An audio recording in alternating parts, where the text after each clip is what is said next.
Hi, everyone. Welcome back to United Way of Columbia and Montour Counties 10-20-20 Day of Giving. Thank you so much to everyone who's been with us from the start, from the launch party to our discussion on basic and emergency needs, to health and wellness. And now a continuation of that health and wellness discussion is going to be discussing our United in Recovery program, a program we're very proud of and very excited to be talking to you about today. Sorry for that little glitch in the beginning. Technology, my internet just decided it was going to go down to 1 bar, but we are back and we are full bars. So thank you, internet gods. Live streaming is fun. It's by the seat of your pants. I also want to take this moment to let you know that you can interact with us live. If you would want to say hi or give a shout out to anyone, go ahead and type in either the YouTube channel chat, live chat, or Facebook live chat, and we'll be able to say hi back and chat with you throughout the entire United in Recovery session. I also wanted to mention that we have,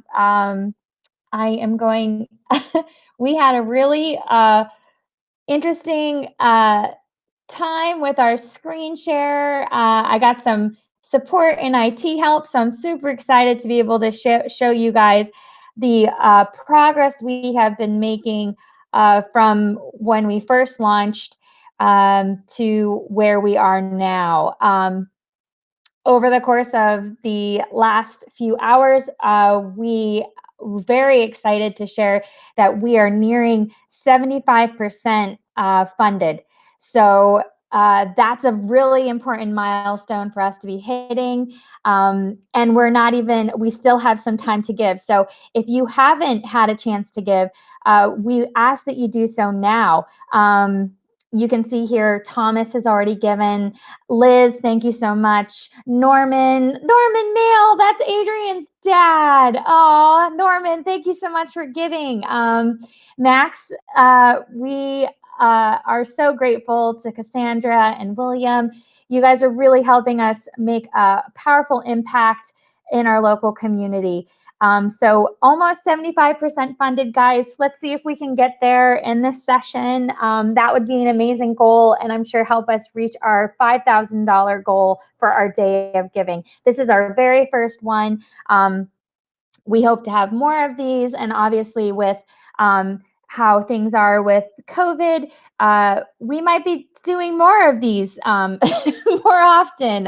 So we are excited that you're joining us. Ooh, we saw a live donation. Donna, thank you, Donna. We're so happy that you gave. Yay! That was fun. I didn't expect that. So yeah, you get to see donations as they're happening live. So thank you, Donna. We're even closer to that goal. So thank you, everyone that's given so far. We're thrilled to be able to share the progress that we're making, and I'm actually really excited to get into this session. Olivia and I started literally on the same day. It's been quite a journey for both of us. Olivia has done incredible things with United in Recovery, and I am thrilled to introduce, she is our stigma reduction and education coordinator with the United in Recovery program. And so without further ado, I'm welcome Olivia to our 10-20-20 Day of Giving. Hi, Olivia. Hi, I'm so excited. I was waiting in the waiting room, just like jumping in. Hi, everyone. Thank you, Danielle.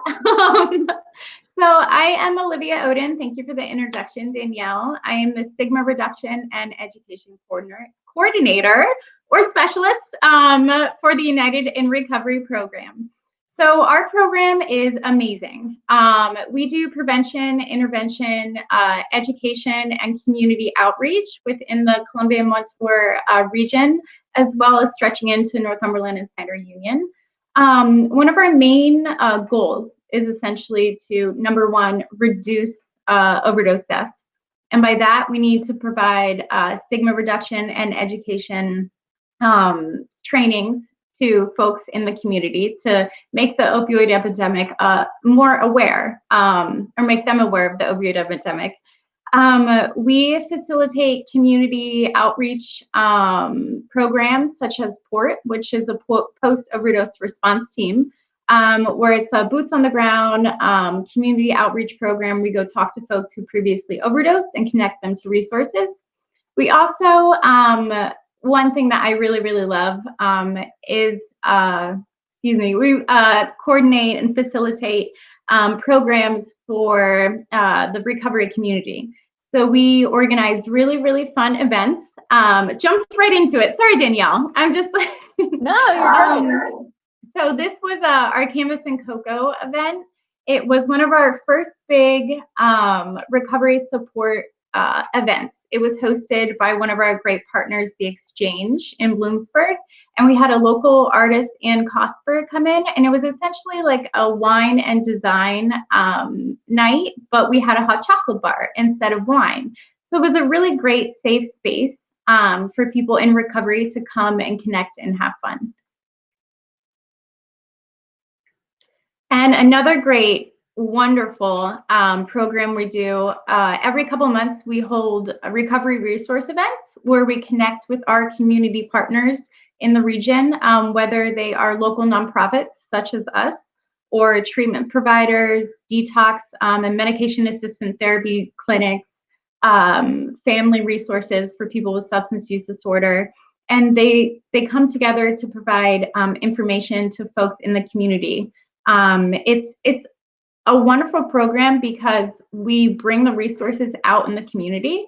When you're someone who is in active addiction or in recovery, I mean, I know from firsthand experience, I'm in recovery and there are so many resources out there, but it's really hard to navigate them. So that's why, thank you, Marky. Likewise, thank you for being amazing. So this is why we bring our local partners together. You know, one spot, one day, one time, and we have this information to give to these people who are looking for treatment. We partner with our local single county authority, CMSU, and they do on-the-spot referrals. So if folks, you know, want to get into treatment or they need a bed or a spot in a detox facility, they can talk to them right there on the spot. And then moving on to, well, our Tribute Tuesday was a virtual event that we evolved our events and took them to the virtual platform because of COVID. We still wanted to support the recovery community, and when the pandemic hit and the lockdown hit, isolation was a big problem for everyone, but it's a really big problem for people in recovery. There's a saying where the opposite of addiction isn't recovery, it's actually community. So we wanted to support the recovery community in a way that we wanted to, sorry, through our event. So we took them virtually. Our Tribute Tuesday was an awesome virtual event. We partnered with Quizmaster Kate and we held trivia on Zoom. You know, it was just a way to connect with people in a virtual world now due to COVID. And then another great online event we had during the pandemic, which is still going on, we had a coffee and self-care daily check-in. It was Wednesdays at 10:30. You could grab a cup of coffee or, you know, a cup of tea and just hop on a Zoom and chat for 30 minutes. We shared self-care tips.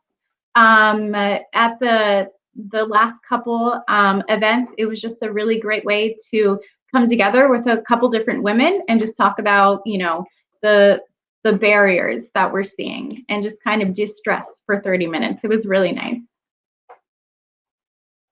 And then leading on to self-care. So this was our 30 days of self-care, which was a daily self-care activity. Yep, there's one example. Do something you have been putting off, like doing my hair today. So September was Recovery Month. It's National Recovery Month. And what better event we saw to support the recovery community and everyone during COVID is, thank you, Dale, is to do daily self-care check-ins, just daily challenges. Just taking a couple minutes for yourself during the day can really, really, create a positive impact. And lastly, recovery stories. Now, I say lastly because that was our last event for Recovery Month. Recovery Stories was a virtual event we hosted online, and we invited different people who wanted to share their recovery story. We also had community partners such as Gaudenzia, CMSU, and then some folks from the BHARP organization come together and share their recovery story. It was a very powerful event, and I do believe we have a couple clips from that.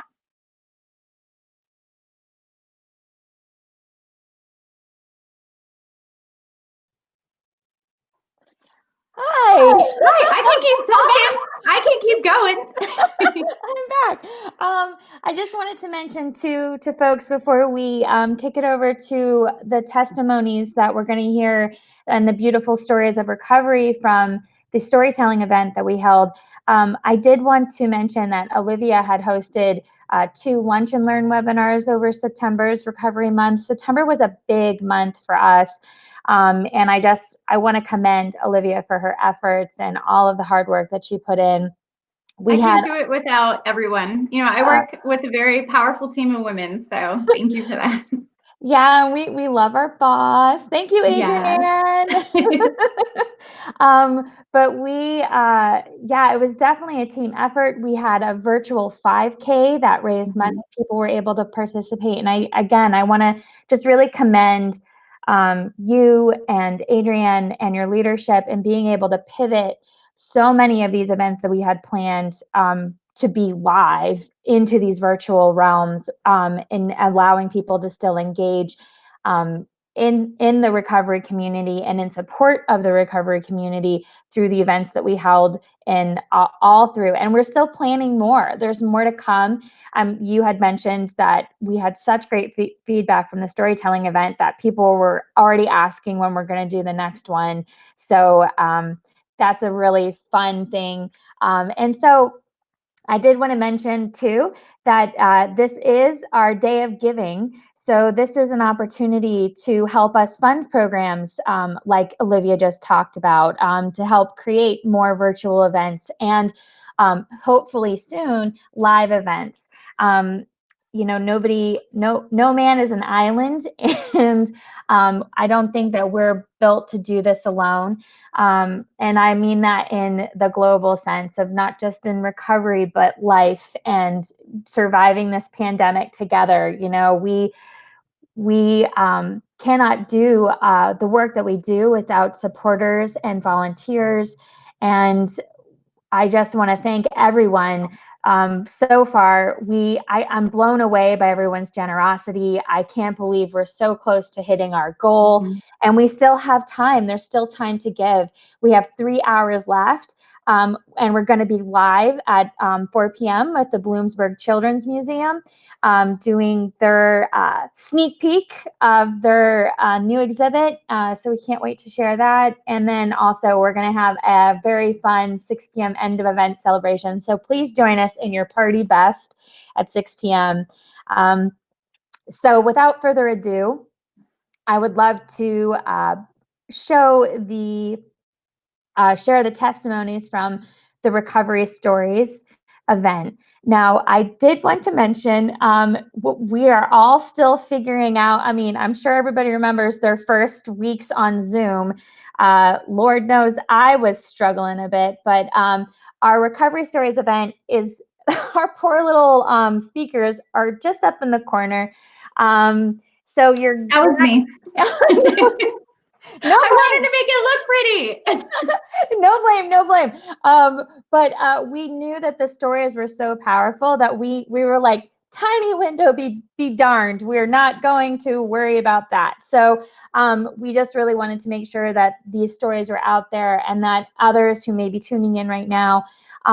Olivia, I didn't know if you wanted to share any of the resources that are available. I will also put in the chat a link to our United in Recovery page. So if you are in need of support, if you are even, because Olivia, we talk about this a lot, but you've shared with me, and I'm learning from you too. That's been the wonderful thing about being your colleague, is learning about stigma and perceived notions that I have about people in recovery. But one of the things that, oh, I lost my train of thought there. But live, folks, we're live. Is I that, can well, jump in if you want. yeah, oh, yeah. No, but Danielle, yeah, definitely share the website. On the United in Recovery website, we do have organizations and 24/7 hotline numbers that if someone is struggling, whether it's yourself or a family member or a loved one, you can call those numbers. You can get that information right from our website. You can talk to trained professionals. They can give their, professional advice and try and help you out in any way.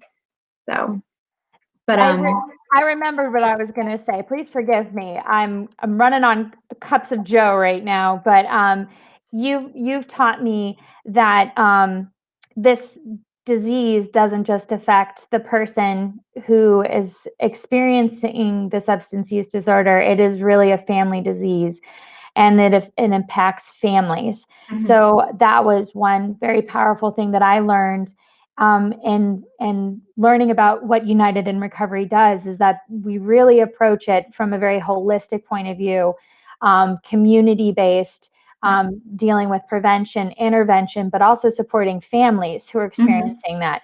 And Olivia, correct me if I'm wrong, but like the port experience really, I think, brought that into light for me when you were sharing some of your testimonies from port. Would you mind sharing a little bit about what Not at exactly all. port is and Yes. how that works? Because I think that's such a powerful part of United Mhm. in Recovery. No, I agree. It's an amazing program. So our port team or our post overdose response team is a group of community volunteers, law enforcement. Right now, we're working with Ken Strish, who's the chief of the Berwick Police Department, and members from our United in Recovery program. And then we have CRSs, who are certified recovery specialists. They go through a specific training to be able to be a peer specialist for someone with substance use disorder. So we gather data from recent overdoses, and then we go out into the community and we literally knock on these people's doors and we ask them, first off, how are you doing? If they need a connection to resources, we're there to give them that information. If they just want to talk, we're there, to lend a helping hand to. If they need to get into treatment, our single county authority is on call, and we, pick up the phone and we work with them, with the person right there, whether it's on their porch or in their living room, to get them the help that they need. And a lot of the times that I've been out personally, we are talking with family members. Sometimes, we can't track down that person, but we have the address. So we go and we talk to their moms and their parents and their brothers and sisters and their partners. And it really is a family disease. There are support programs out there as well for families with someone who is suffering from a substance use disorder.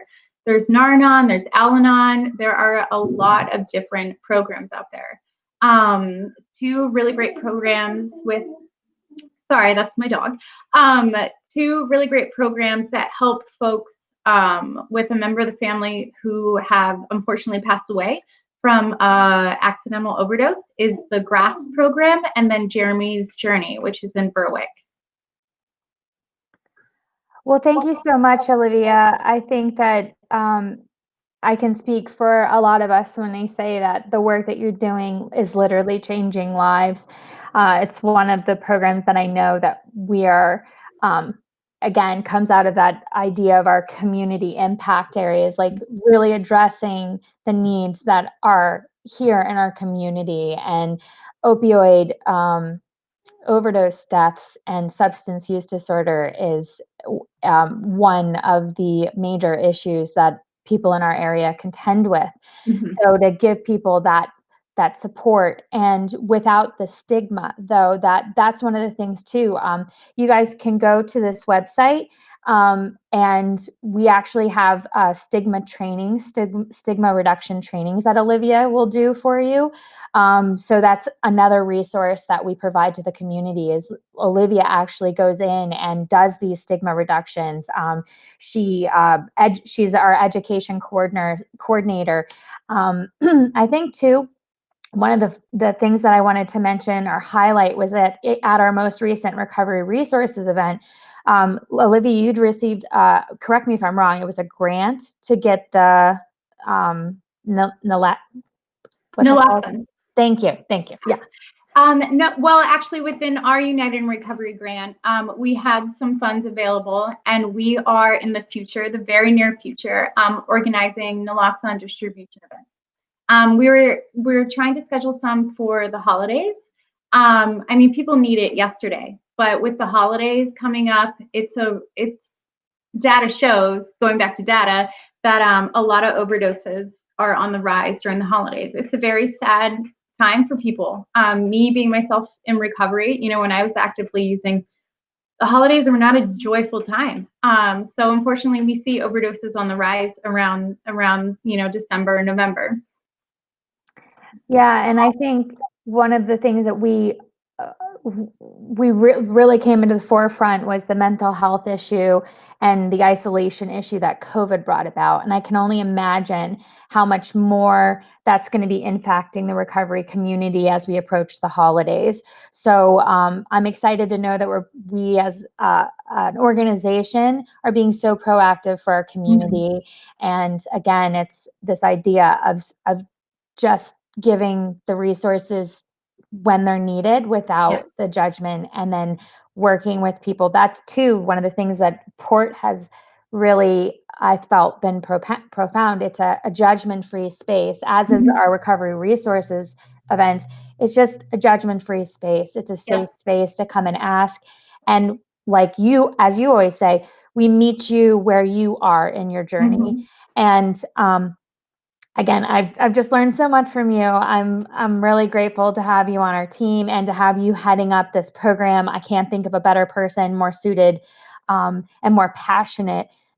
excuse me, more passionate about recovery. And so without further ado, we will lead into our recovery stories. We'll hear from people directly affected by this disease, their stories of their family members, how they got help. And again, like this is a family disease, and support and community is a big part of the recovery journey. So we're so grateful to those who shared and are allowing us to share their stories during our day of giving. So thank you, Olivia. We will see you at the end of the show.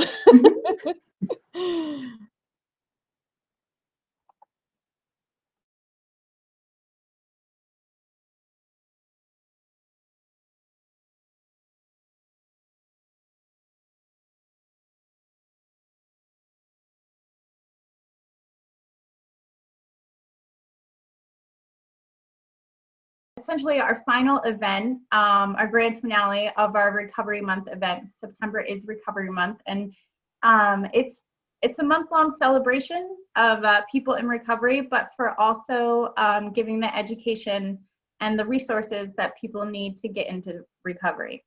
So it's going to be a really great, powerful night.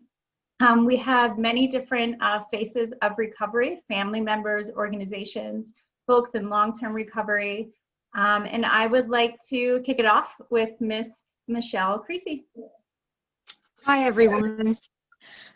Again, my name is Michelle Creasy, and I reside in Berwick. My story, or journey as I refer to it as being, is the story of our entire blended family. My stepson, Jeremy Howard Creasy, was born on July 1st, 1990. On June 8th, 2018, Jeremy died as the result of a fentanyl overdose at the age of 27. Never did I dream that one day my family and I would be swept into the darkness that active addiction brings, and I certainly never could have imagined that we would be burying our son as a result of it. We've asked ourselves the questions when, why, and how many times since losing Jeremy. From his journals, we believe Jeremy's addiction began when he was about 14 years old. It was at age 14 that he began taking pills. At age 16, we suspected Jeremy was using marijuana and confirmed it by purchasing and administering a drug test. At the time, grounding him for a month seemed like a good idea, and we hadn't thought much about what our next steps should be. We offered counseling, which Jeremy denied he needed, and so we moved on, not giving thought to the fact that there could be a problem developing right in front of our eyes. This problem did, in fact, develop into a heroin addiction sometime after Jeremy graduated high school. As the years went by and after countless red flags, we realized Jeremy had a problem. Jeremy, for the most part, was able to hide his addiction. He was good at everything he did. He had a natural ability. He was a solid athlete in school, competing in cross country, basketball, baseball, football, floor hockey, and soccer. He loved jokes that were corny and making people laugh. Both his smile and his laugh were infectious. Jeremy was a hard worker and willing to help anyone in need. He was kind, caring, and compassionate. Family was important to Jeremy, and he very much treasured the together times that being with family brought. Jeremy never looked disheveled. He was clean cut and liked to dress, we joked, as if he were auditioning for an American Eagle ad. At the age of 20, Jeremy went to rehab for the first time. He was there for 2 weeks, which was the length of stay our insurance covered.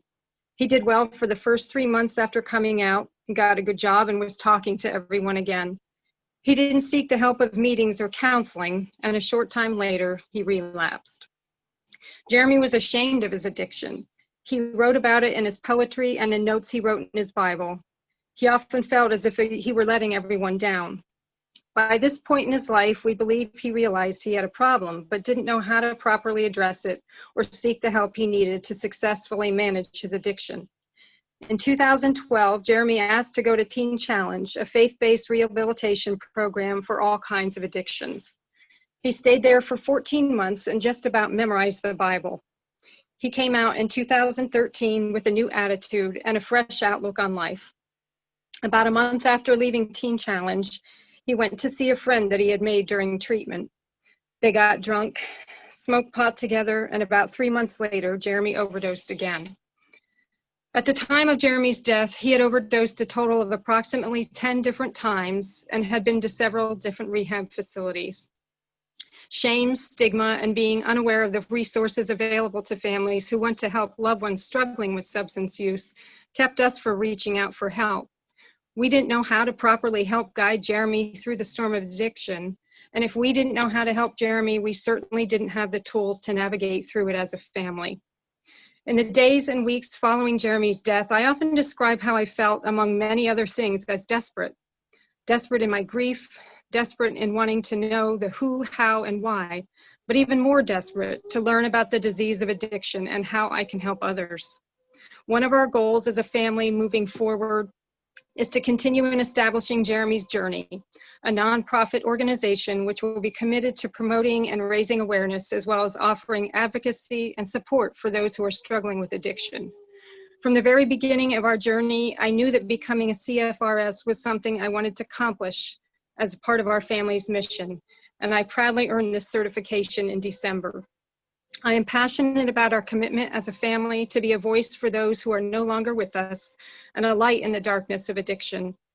I would say my own recovery began when we lost Jeremy. Though I can't go back and change the outcome of Jeremy's illness, I can, moving forward, help others navigate through the illness that their loved one is dealing with. I can help others seek support and reinforce the importance of family recovery. I will remind families that instilling a sense of self-worth and purpose, along with reinforcing hope, love, and acceptance, are important for the loved one with the substance use disorder. Education and understanding are key elements when in recovery. Unfortunately, we as the family did not fully have a true grasp of the severity of Jeremy's addiction until he was in his final stages of the disease. Through the course of his addiction, we tended to live in a bubble, so to speak. We kept our family's struggle with addiction a secret for fear of what others would think, that we would be looked upon as having failed in some way. And today, after seeking out seminars such as the new neurobiology of addiction and the countless other resources provided through our local United Ways, United Recovery, community neighborhood watch meetings, and addiction events held throughout our state. And through my continuous pursuit to educate myself, I have made it my mission and my goal to help other families. Jeremy's death will forever have an impact on my life, but I hope to use our family's experiences to help others in a positive way, and in doing so, make a difference in this epidemic. Thank you. Hi, thank you, Michelle. Your story is extremely powerful, and I just really want to thank you for sharing. Substance use disorder, you know, it doesn't just affect the one person, it's a whole family disease. Kingsley, you are up. Hi, everybody. My name is Kingsley Grice, and I guess I have two hats on. Probably a couple different hats when it comes in terms of like how I relate to recovery and what recovery means to me. I'm a person in long-term recovery. I'm a drug addict. I'm an alcoholic. I'm a community outreach coordinator for a treatment center. I'm the adult child of an alcoholic. I'm probably really codependent and you know, really just hit all the boxes to qualify to be at any sort of recovery-related event, meeting, gathering, what have you. So for me, recovery is my life. And it's crazy to say because 7 years ago, I had no idea what recovery was. I could tell you it probably meant to me that I wouldn't have fun anymore. I knew I wouldn't be able to drink or use drugs the way I used to anymore, but I didn't really know what life would be like outside of that, standing at the doors of an admissions building at a treatment center. So like I said, in the summer of August 2013, it was Labor Day weekend in August, I found myself at the end of my addiction. I started drinking when I was 16 years old. I had a great childhood. I went to Catholic school my whole life up until my senior year. I danced. I was the Sugar Plum Fairy in the Nutcracker my senior year of high school. I was a cheerleader. I went to college. I graduated college. And at the age of 27, my drinking took me to like a DUI, being passed out behind the wheel of a wrecked car, to hospitalizations, pretty heavy anxiety through my 20s, and ultimately ending up in a really bad relationship, fueled by crystal meth. And that August, I felt pretty scared, pretty alone, pretty stuck and hopeless in life. So that's really what it was like and what recovery wasn't to me. I found myself in a treatment center September of 2013. And my mom dropped me off and she said, just be honest, open, and willing. And that was really the only tools I had walking through those doors. And for myself at that point in time, I was 27. I was the only person that I grew up with aside from my father that had been to a treatment center. Everybody else who was my age was living in Philadelphia, getting their professional careers started, getting engaged, some having babies, and there I was at a treatment center because of some choices that I had made and I had no defense against. So I did. I guess looking back, I was honest, open, and willing, and I've made it 7 years. I could tell past that with consistent sobriety. And I can tell you today that recovery is happy, amazing. It's a forward trajectory for me. It's successful, it's peaceful, it's filled with relationships and connections. It's authentic, and it takes grit, you know.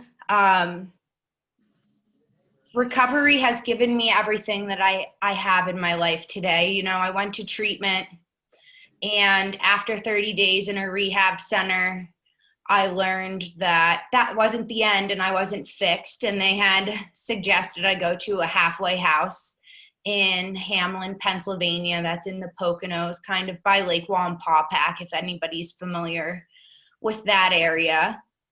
And I went begrudgingly, but I ended up going. From there, I learned that there was a next step after halfway houses called sober living. And I was like, what the heck? I need to do like something else. And then they wanted me to leave. I grew up in Pottsville, Pennsylvania. And by the time I got into the 90-day halfway house, they were like, you should probably completely start over.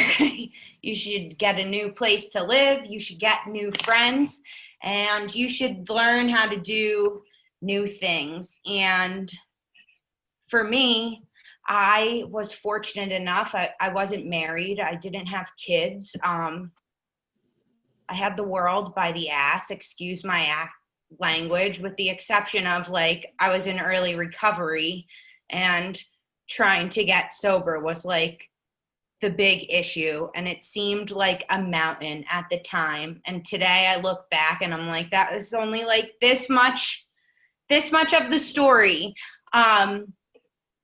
Today I'm sitting on this Zoom meeting in a home that I just purchased with my husband, who is in recovery. He's a counselor at a treatment center. I met him through work because I do outreach for a treatment center, and we lived by each other, and we have mutual friends through Alcoholics Anonymous and recovery. Every job I've ever had since I've gotten to the Scranton area where I'm based out of has been from networking with individuals that I've met in recovery, places I've lived, like my apartment, my job, my significant other. Like everything I have is a result of like every notch and like rung on the ladder I've hit along the way.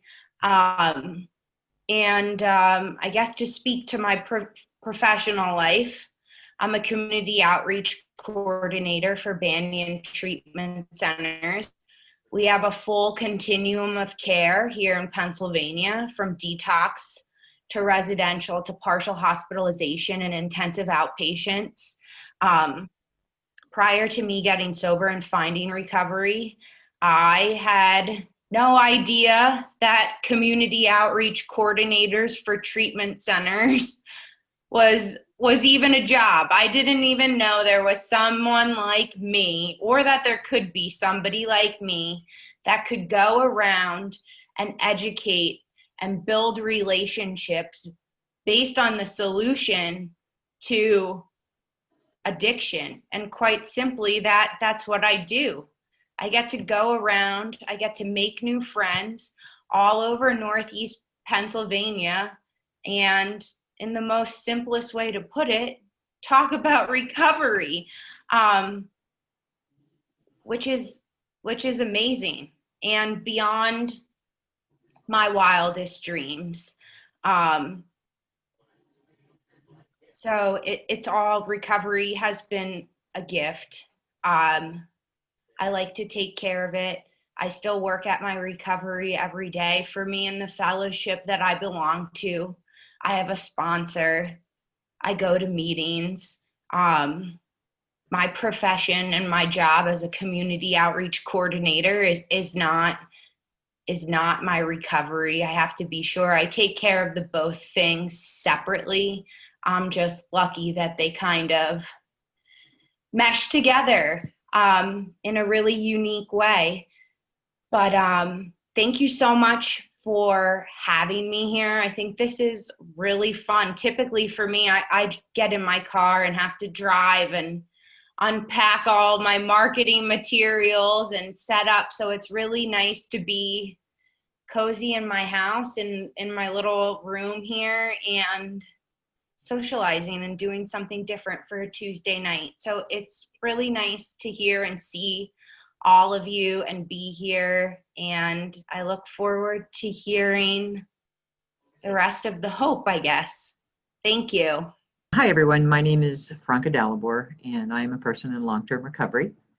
And what that means to me is that I have not used any mind-altering substance, drugs, or alcohol since January 13th, 1989.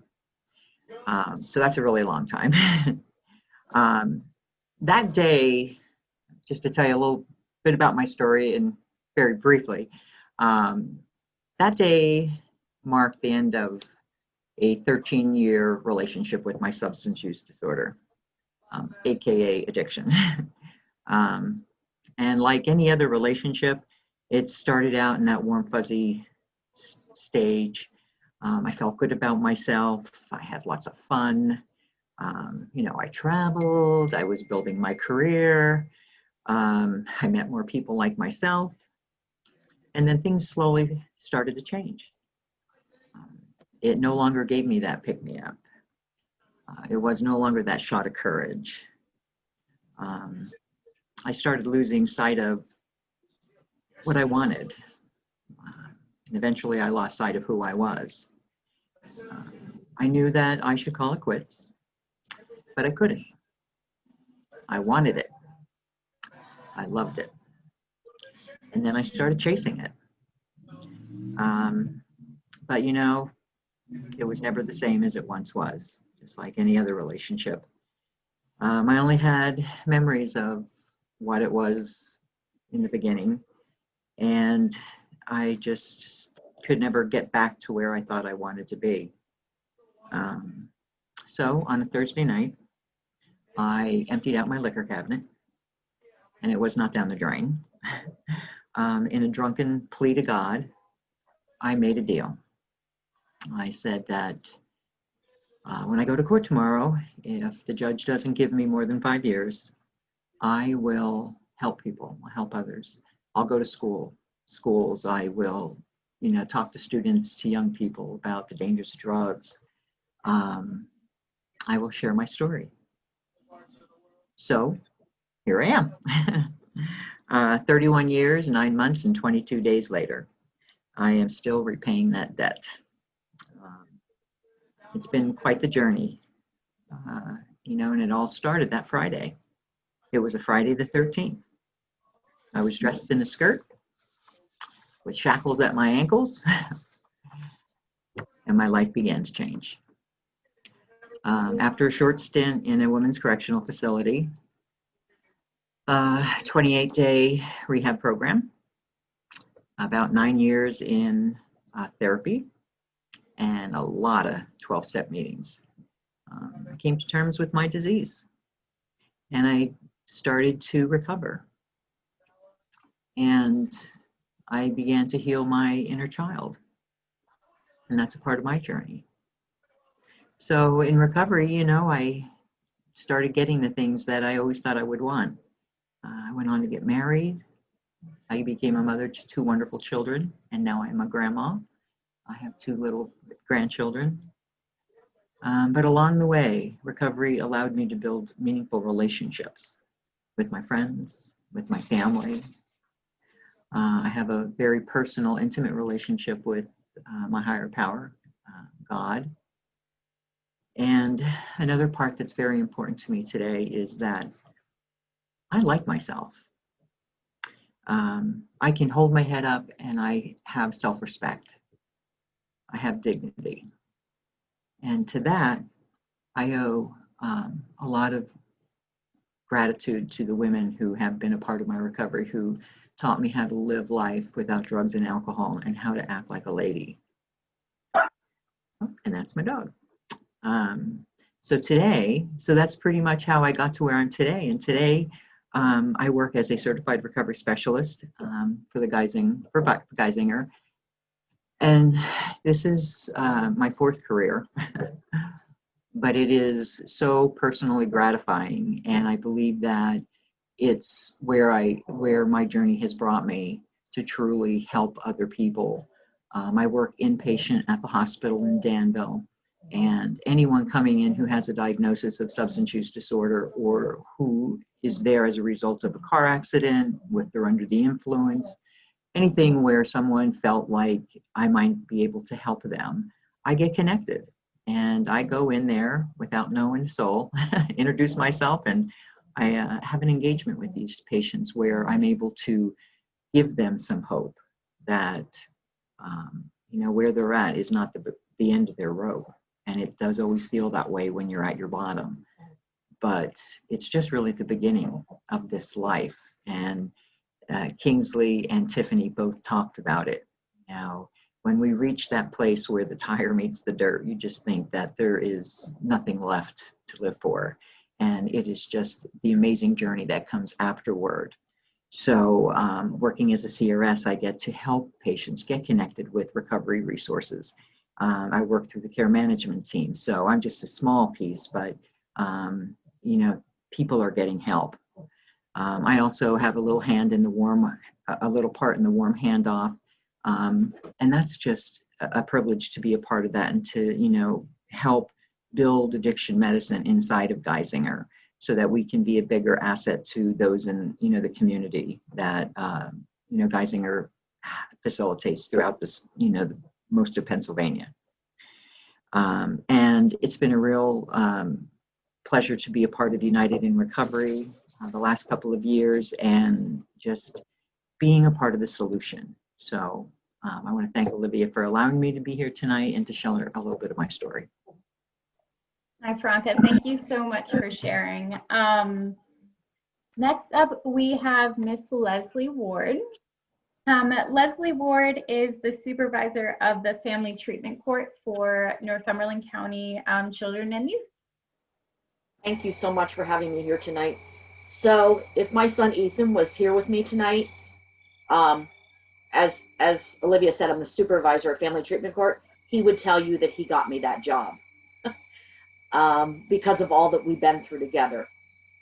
I'm here tonight to talk not only about my own journey as a parent of someone who fought the disease of addiction, but I'm here to tell you about my son Ethan. I believe everything happens for a reason. I believe we don't go through anything or get a job or whatever it is. It's all for a reason. So I went back to school. I was termed an untraditional student. I went back. My ex and I had gotten a divorce. And this had impacted Ethan a lot. We did not know at the time how much. But anyway, I went to school, and the first job I got was at White Deer Run. And I'm thinking to myself, I have no interest in working at a rehab center. I don't know anything about it.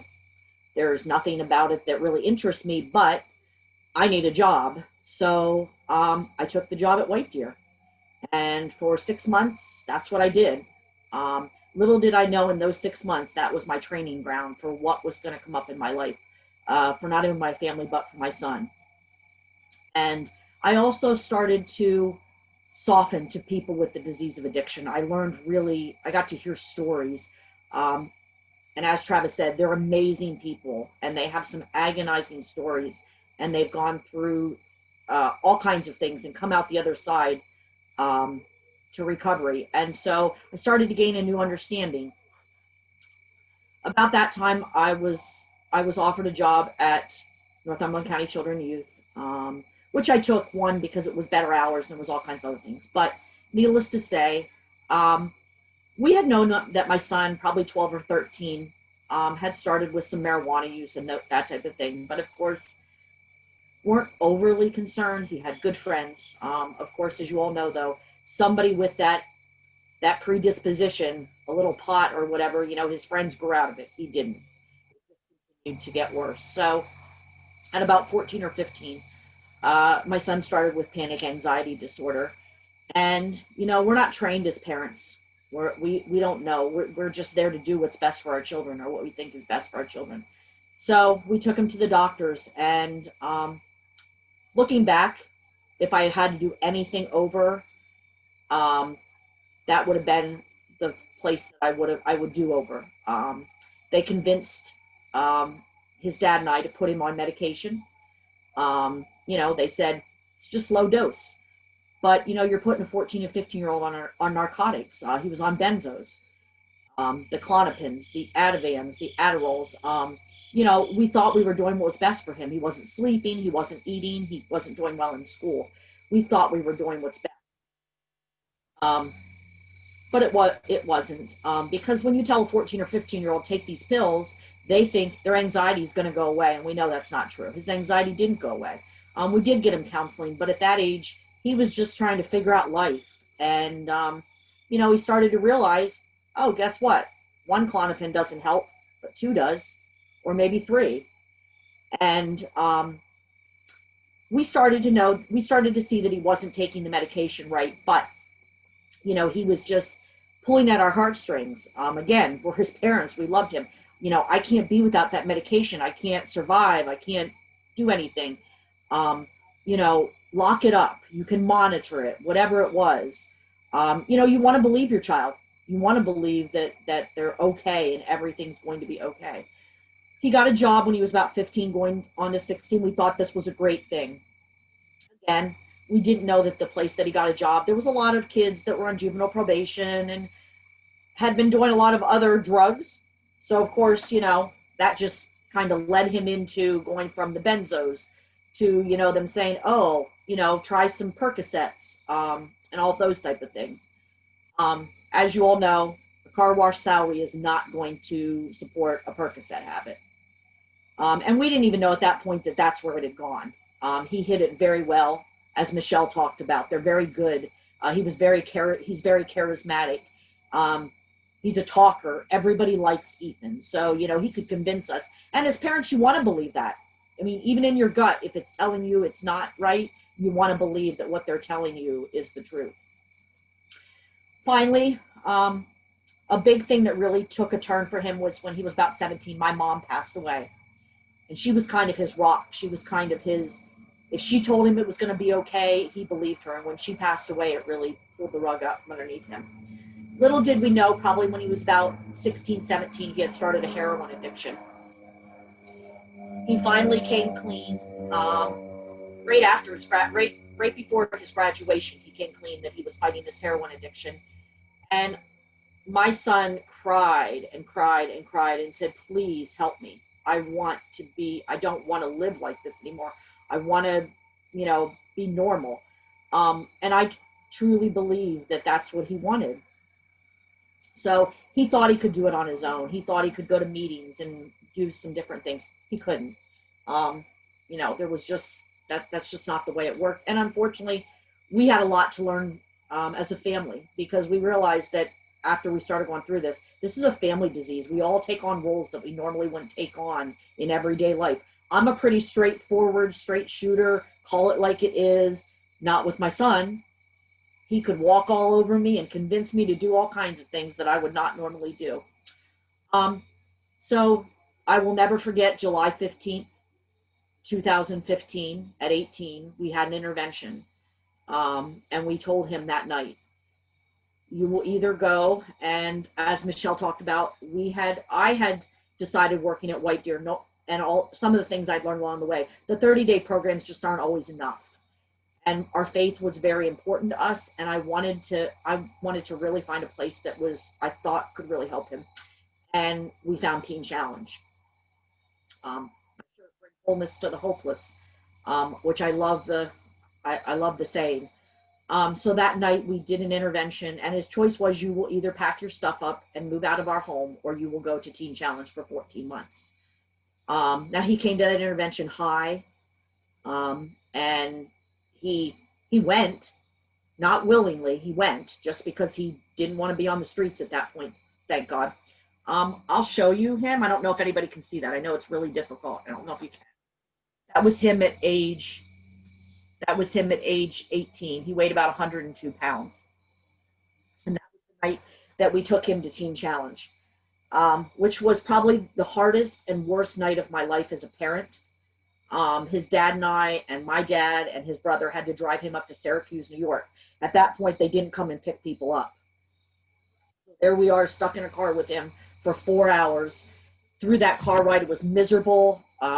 He had to make stops because he told us, I'm going to use all the way up. You're not going to stop me because I know once I get there, I don't have a choice.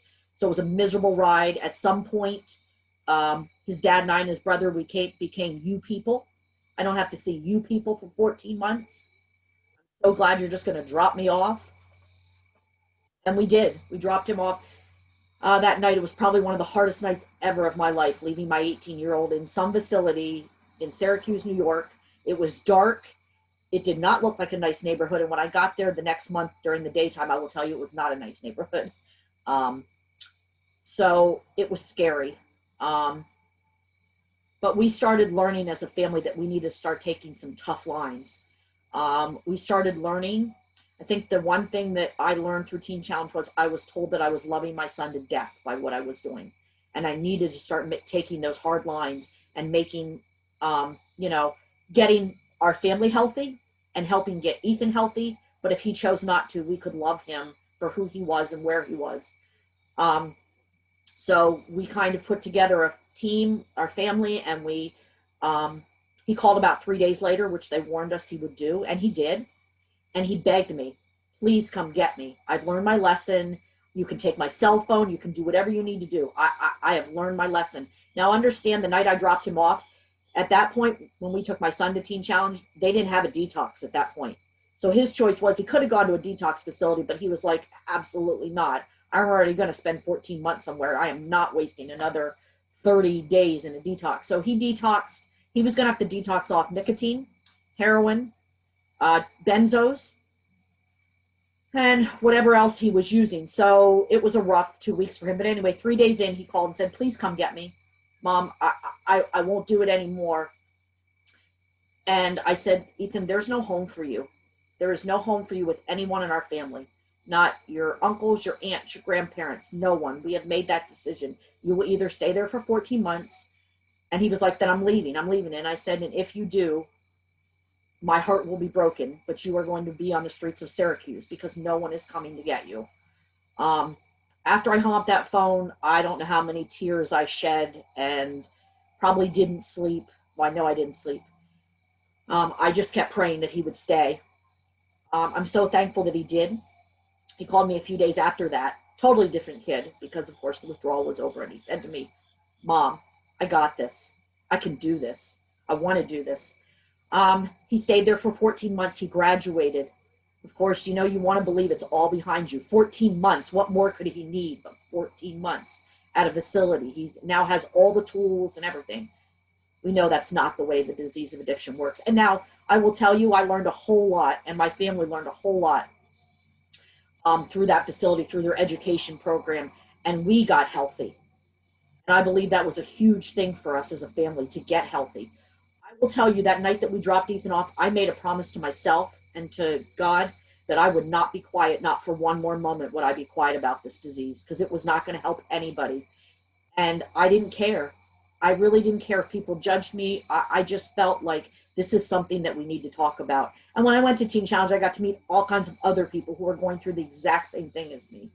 So he graduated, he came home, and as Michelle had talked about, it didn't last very long.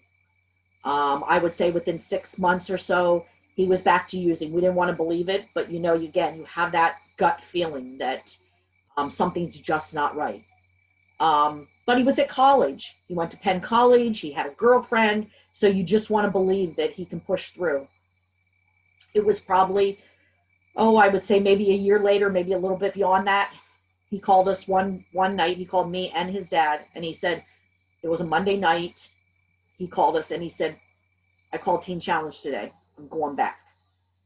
You have to take me there by Thursday. I need a couple days to get my affair in orders. And again, if he was here, he would tell you that night in the Target parking lot buying drugs, he decided, he just made that decision. I don't want to live this life. I don't need to live this life anymore.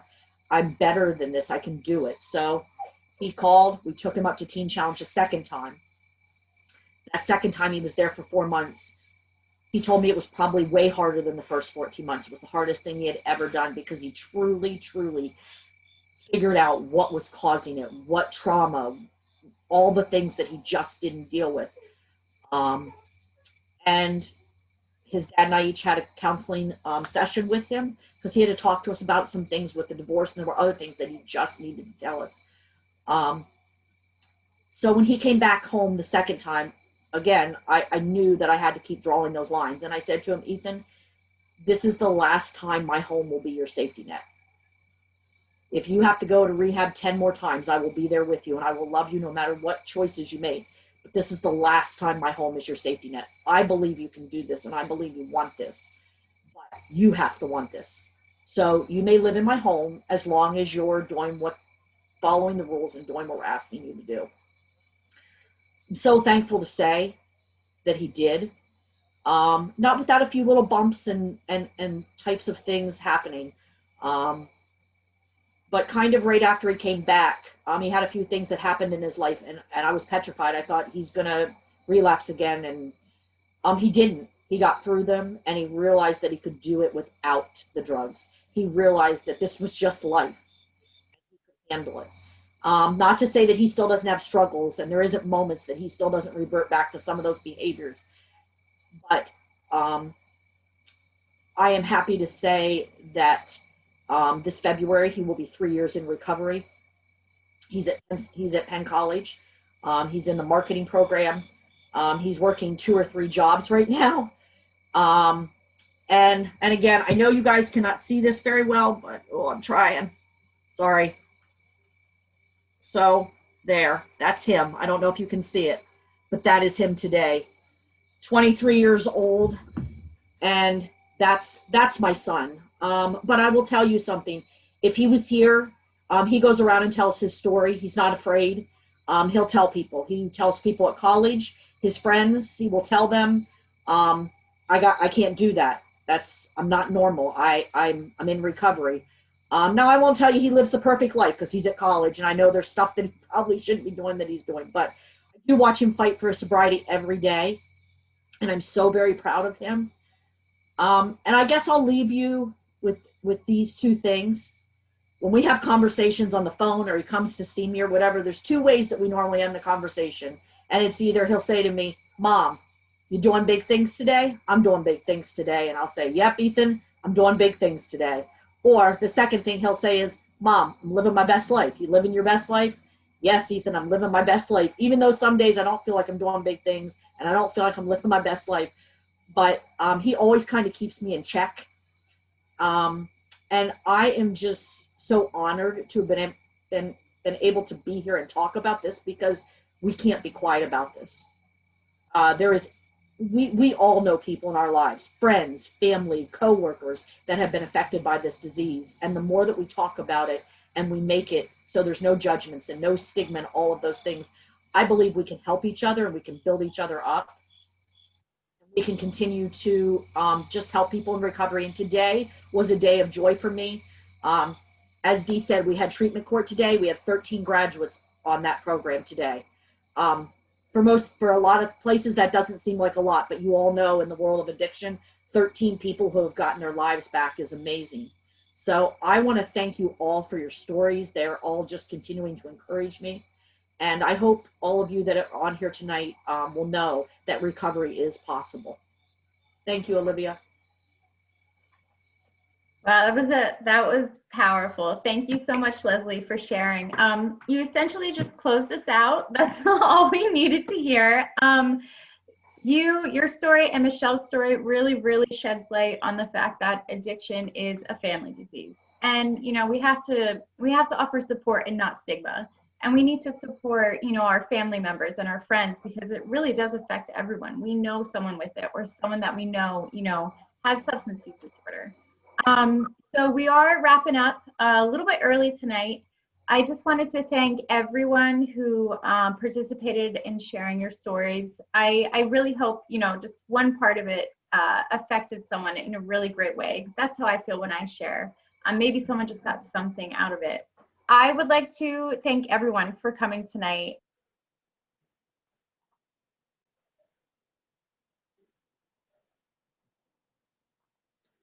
And we're back. Hi.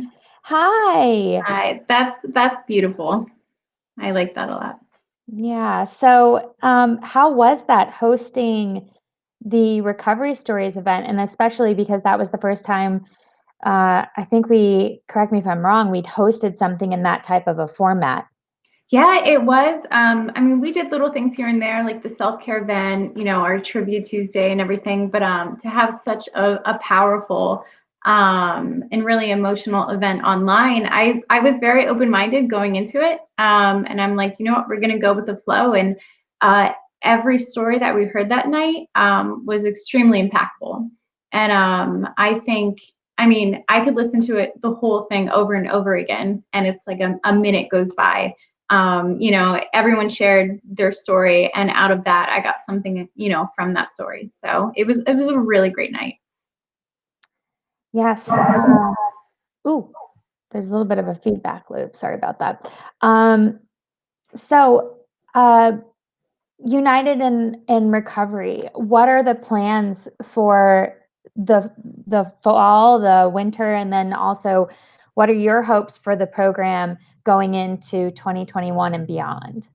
Well, I love looking forward into the future. I've been looking forward through spring. I really would like folks in the recovery community to do a spring cleanup and, volunteer out there and just get out there and show the world that, we're not bad people. Just because we have a disease that for how many years has been thought of as a moral problem and not an actual brain disease. We can show that we can do good things because people in recovery are amazing people. Going into, I think I talked about this a little bit before, but the holiday season, it's a really somber time for some people. So we just want to support the recovery community and the family and friends with people with substance use disorder and do the naloxone distribution and have hopefully another recovery speaking engagement. Whether it's, in person with social distancing and masks or it's virtual, we're going to make it work. So, we're versatile. Could you go into a little more detail about the fact that substance use disorder is a disease? That was something that I learned when I met you, and that really helped change my perspective of what it is to be someone battling substance use disorder. Yep. So it's an actual disease. It's just like diabetes. It's a lifelong disorder. There's no cure, but there are treatment and prevention measures that you can take to maintain that recovery. It actually alters the brain chemistry. So it's a biological disease. I feel like people have this idea that, it is a moral issue. It's just a choice. We use words like drug habit, which makes you think that addiction is, a habit, is a choice when it's not. I mean, there are some people who can have a drink or two and they're fine. And there are some people like me who, after 3 drinks in an hour, you need 300 more. There are just those two types of people in the world. And unfortunately, a lot of people haven't realized or don't have the education. Not necessarily don't have the education, but the access to educational programs like we do, the Stigma Reduction, Opioid Use Disorder, Substance Use Disorder 101, to make people aware and just give them the facts before they rely on their bias and judgment. Yeah. So if someone out there is watching this live stream right now, or maybe they come and watch it at a later time, and they are battling substance use disorder, what would you tell them today? It's a very wonderful question.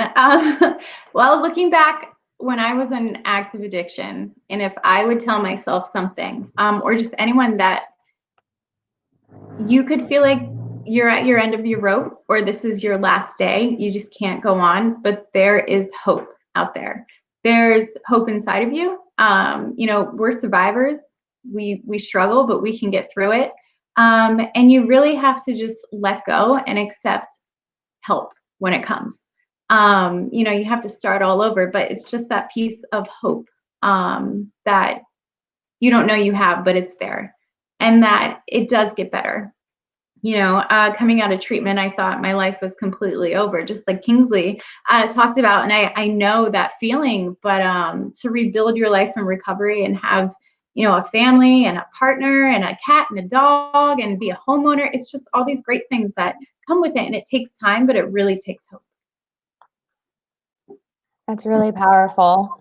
I think that that's a wonderful note to end our segment on. Do you have any final words or things that you would like to share on behalf of United in Recovery, on behalf of your recovery story? What final thoughts do you have for us? Well, I would like to reiterate that if you are looking for help for yourself or a loved one, you can go to cmcuw.org/United in Recovery. You can also request I got it right. You can also request a stigma rejection training or a presentation. We can do them online. We can, schedule on social distancing. And then I would also like just to thank everyone viewing today. I would like to thank the folks who have donated, who are thinking about donating, who are just thinking about offering their support and their generosity. I mean, we could not do this advocacy work. We could not work one-on-one with people. We could not support our community partners without your generosity and your support, essentially. So I just wanted to thank you. And on that note, sorry, there's that feedback loop again. I did want to mention too that there is still time to give. We are, as we said, celebrating our Day of Giving. We're almost to the 75% mark, which would be a great milestone for us to hit. And again, celebrating recovery, celebrating health and wellness. Giving, I'll just read this quote: "Giving is not just about making a donation, it is about making a difference." And one of the things that I really love about the United Way is that your dollars, you see the impact of the dollars affecting people's lives, and working through programs with United in Recovery and all that you do, like you said, with Port and creating these community events. It really is powerful to know that your dollars are affecting people right here at home for a lasting change. So I want to thank you, Olivia, for all your efforts, all that you do for the recovery community, for the recovery community, for me as a coworker, keeping me sane. I try. Yeah.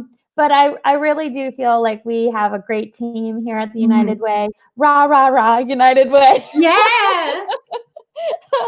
So I'm just really happy to say that I'm proud of the work that my coworkers are doing. I'm proud of the organization and what we're fighting for. So thank you for joining us. Thank you for your heart. Thank you for every day that you choose yourself and others. So thank you. Thank you. On that note, we will head out of our United in Recovery segment. Thank you all so much for being here. Our Day of Giving is not over yet, though, folks. At 4 p.m., we will be going live from the Bloomsburg Children's Museum. We will be seeing their special exhibit. And the giveaway during that time will be a family membership to the museum, which is a $95 value, but much more than that. We thank everyone for all your efforts, and we hope to see you at 4 o'clock. And again, anyone who donated during this time, and up until 6 p.m., you will be nominated or eligible for a recovery swag giveaway. So we have some really cool support, not stigma t-shirts that we can't wait to share Yes. with you. And a few other goodies that we'll be providing. So thank you, everyone. And is there a link to the life stories that were shared at the event? Liz, yes, there is. We have it actually live on our YouTube channel. So I'll be more than happy. I'll actually, if you give me a moment, I will share that in the chat so that it's there for posterity.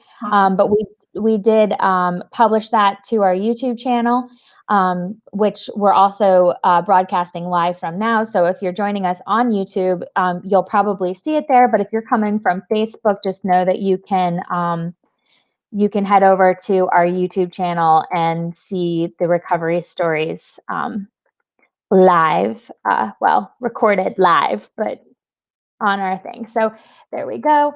That should populate there in a moment. And there we go. So recovery stories, that's our YouTube channel. I seriously doubt you're going to be able to remember that NVJPNBT95ME. I wouldn't, but you can click on it in the chat and it'll take you there. So once again, Olivia, thank you for joining us and making this such a special segment. This just warmed my heart. I'm very proud. Thank you for having me. Very proud of you. And yeah, so we'll look forward to seeing everybody at 4 o'clock for the fun live on location group. All right, well, thank you, everyone. Have a wonderful afternoon, and we'll see you at 4. Bye, everyone.